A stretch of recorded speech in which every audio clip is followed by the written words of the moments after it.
Bonjour tout le monde, heureux de vous retrouver. Alors, actuellement sur Netflix, vous pouvez voir une série qui cartonne et qui fait beaucoup parler d'elle, c'est-à-dire la série c'est Monster, les frères Menendez. Ça dure 9 heures, j'ai pas le courage, je vous l'avoue, donc j'ai pas regardé ça, mais je vais vous conseiller le documentaire que Netflix a fait, je pense que pour des gens comme moi, qui n'ont pas l'envie, la patience de se taper 9 heures de procès ou de crimes, de choses comme ça, qui n'a pas envie voilà, voilà, des fois on n'a pas envie, ben voilà, là c'est le cas, 9 heures c'est beaucoup. Et puis j'avoue que moi, Dahmer, je suis un des rares qui a trouvé ça longuet. Je me suis un peu ennuyé et qui trouvait ça glauquissime aussi.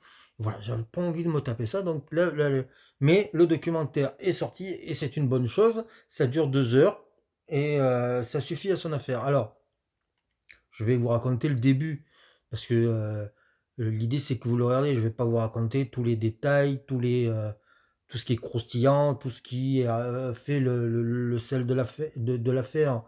Je vais juste vous donner envie et vous dire juste une chose, ce n'est pas si simple que ce qu'il paraît. Donc c'est dans les années 80, Hollywood, quartier de Beverly Hills, quartier chic, une famille, père-mère, se fait tuer alors attendez, je crois que c'est 16 coups de fusil à pompe. La mère et le père, les enfants, les deux fils ne sont pas là et ils sont très vite recueillis par la police. Très vite, il y a des soupçons qui vont aller vers eux et ils vont être, après une enquête de la police, ils vont être accusés de ce crime-là. Voilà, j'en dirai pas plus. Ce qui est le plus intéressant, c'est le procès qui s'est déroulé 3 ans après. C'est que les médias se sont pris d'une passionnariat de cette histoire, justement parce que ça se passait dans les quartiers chics et que c'était du rarement vu ou du jamais vu même. Euh, c'est aussi, et donc le procès a été filmé en direct et on voit beaucoup d'images.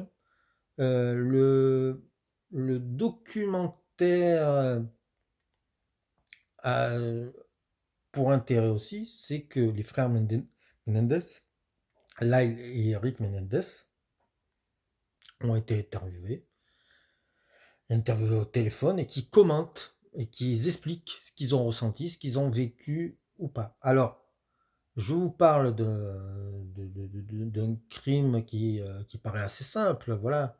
Mais non, dans le fond, il y a quelque chose de beaucoup plus compliqué. C'est ce qui se passe quand une porte d'entrée est fermée et qu'on ne sait pas tous les secrets de famille. Parce que le sujet, c'est les secrets de famille. C'est c'est les choses que les gens ne voient pas et qui pensent, ne se douteraient pas. Donc c'est ça l'intérêt. Et la famille Menendez, euh, même si le père était un petit peu autoritaire, même un peu beaucoup, les gens ne pouvaient pas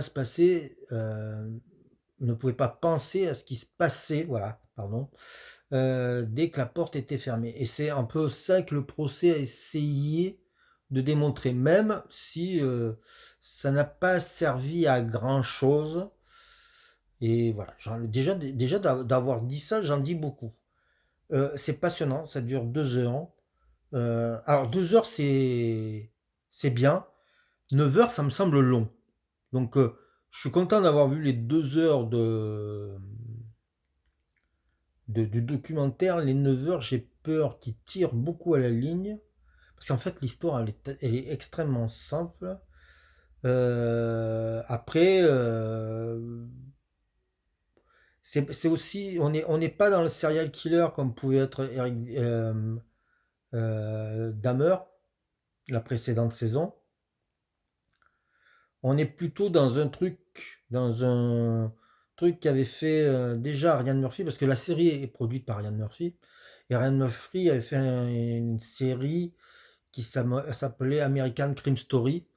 Il y avait une première saison qui était, autour de l'affaire O.J. Simpson, la deuxième sur, la mort de Versace et la troisième, je crois, j'ai pas vu, sur Bill Clinton.